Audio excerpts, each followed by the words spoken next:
ಅಮೆರಿಕೆಯಲ್ಲೂ ಸಹಿತ ಟ್ರಂಪ್ ಅವರ ಪರವಾಗಿ ಈವನ್ ಅವ್ರ ಪಕ್ಷ ನಿಲ್ತಾ ಇಲ್ಲ ಅನ್ನೋದನ್ನು ಗಮನಿಸಿದಾಗ ಇದೆಲ್ಲ ಭಾಳ ಕಷ್ಟ ದಿನಗಳನ್ನ ಎದುರು ನೋಡುವಂಥ ದಿನಗಳು. ಅಮೆರಿಕಕ್ಕೆ ಬಂದು ಸೂಪರ್ ಪವರ್ ಹೋಗ್ತಾ ಇದ್ರದ್ದು ಆರ್ಥಿಕ ದಿವಾಳಿ ಐತೆ ಅನ್ನೋದು ಪ್ರಶ್ನೆಗಳು ಕೇಳಿ ಬರ್ತದೆ. ಏನಿರಲಿ ತುರ್ತದ ಮಟ್ಟಿಗೆ ಮಾತ್ರ ಶಸ್ತ್ರಾಸ್ತ್ರಗಳನ್ನ ಸಹಿತ ತಯಾರು ಮಾಡಲಾರ ಸ್ಥಿತಿಗೆ, ಅವುಗಳನ್ನ ಎಕ್ಸ್ಪೋರ್ಟ್ ಮಾಡಲಾರ ಸ್ಥಿತಿಗೆ ಇವತ್ತು ಅಮೆರಿಕ ಬಂದದ ಅನ್ನೋಂಥ ರಿಪೋರ್ಟ್ಸ್ ಇದ್ದಾವೆ.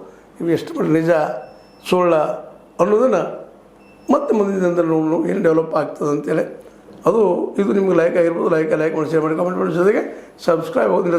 H16 ನ್ಯೂಸ್ ಅರ್ಥಾತ್ ಹೆಚ್ಚುತ್ತಾನೆ ಅನ್ನೋದು ಸತ್ಯದ ಕೈಗಂಡಿ ವಂದನೆಗಳು. ಆತ್ಮೀಯ ಸಾರ್ವಜನಿಕರಲ್ಲಿ H16 ಅರ್ಥಾತ್ ಸೀತಾರಾಮದಿಂದ ಒಂದು ಮನವಿ. ಈ ಸಂಸ್ಥೆ ಭ್ರಷ್ಟಾಚಾರ, ಅನ್ಯಾಯ, ಅತ್ಯಾಚಾರಗಳಿಂದ ನೊಂದವರ ವೇದಿಕೆ. ಅನ್ಯಾಯಕೋರರ, ಭೂಗಳ್ಳರ, ನಶಾ ಸಾರಾಯಿ ಮಾಫಿಯಾಗಳ ವಿರುದ್ಧದ ಧ್ವನಿ. ರೈತರ, ಕೂಲಿಕಾರ, ಕಾರ್ಮಿಕರ, ಬಿದ್ದ ಸಮುದಾಯ ಜನರ ಧ್ವನಿ. ಬೆಂಬಲವಾಗಿ ನಿಂತು ತನುಮನ ಧನದ ಸಹಾಯಕ್ಕೆ ಸಾರ್ವಜನಿಕರಲ್ಲಿ ಕೋರಿಕೆ. ದಾನದ ಸಹಾಯ ನೀಡಿ ಸ್ವಾತಂತ್ರ್ಯ ಪತ್ರಿಕೋದ್ಯಮ ಉಳಿಸಿ ಬೆಳೆಸಿ. ವಂದನೆಗಳು. ತಮ್ಮನ್ನೇ ನಂಬಿರುವ ಮಲ್ಲಪ್ಪ ಇ ಜೋತಾವರ್.